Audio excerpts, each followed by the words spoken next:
first house really had no particular leader. Away from Hoyle, who was the original leader. But after a while, men broke away, farm other houses, maybe because of location and things like that. A man will farm a house, give it a name. And in addition to that, by building up doctrines of their own, you might find little differences from house to house or between houses and houses. In the beginning, all camp, they based upon Rastafari. It's after a while now, man start to call him camp different name. Some call it Nyabingi, some call it 12 Tribe, some call it Ethiopian World Federation. Then the movement moved to the four corners of the island. East, north, south and west. Man saying Rasta. In the history of Jamaican folk religions, and this is one of the reasons why you know that Rasta is a folk religion, the centers of organization, are anywhere, anytime, any place. So they spring up all over. As the Rasta doctrine spread throughout the island, a renewed sense of pride in Africa took hold. It was only a matter of time before Pan-Africanist demands began to be articulated. Rastafari really wants repatriation. We don't want migration. We didn't spend any money to come to the West. So most naturally, we shouldn't be responsible for going back to Africa, where money is concerned. The Jews got reparations, and we should have gotten it also. Who want to go back to Africa? A part of the reparations can take us there. Who want to stay home? A part of the reparations can rehabilitate them who want to stay here. So we really need repatriation to go back to our own country to rebuild Africa.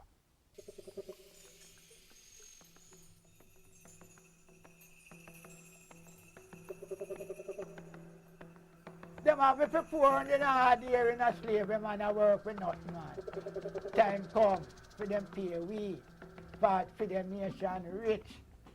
England have any rubber tree? Tell me. But look how much rubber England have. Eh? Where we get it from? Africa.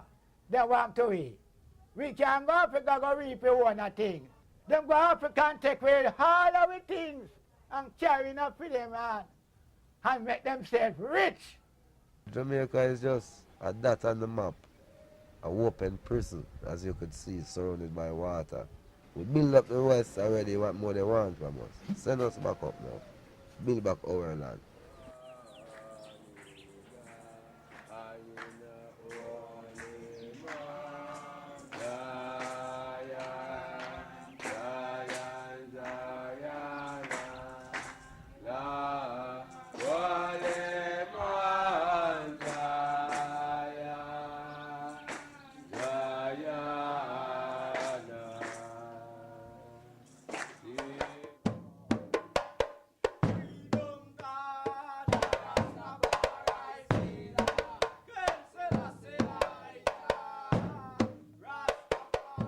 Well, drumming is really a part of the African culture. In Africa, the African use drums for various reasons. Even to send messages as a form of communication, to entertain themselves, rituals and dances. So we brought that with us here in the West.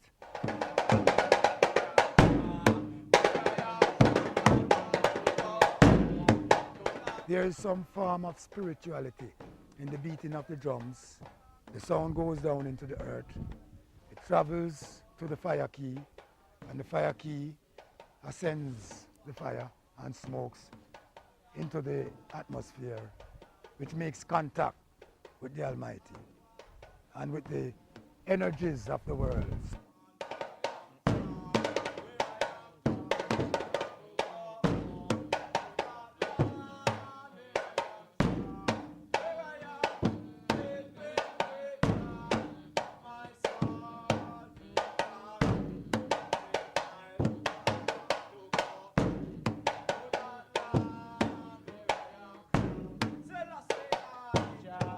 early developments of the music, Rastafari artists were influential, expressing that deep desire for Africa, critique against the society.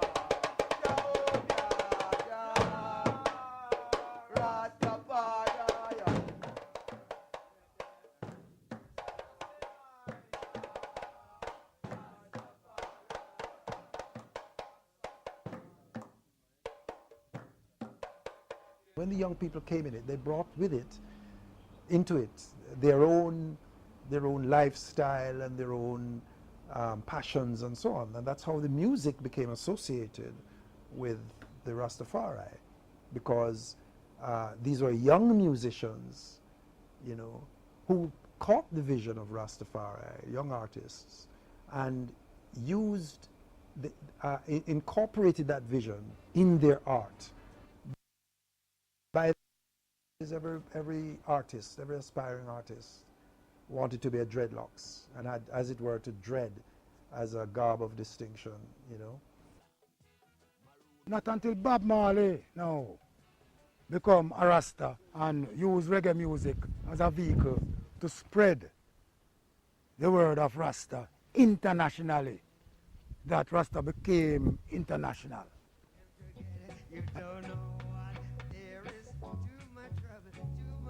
I was the one who cultured Rita Marley, Bonnie Wailers, Peter Touch, when Bob was in Delaware.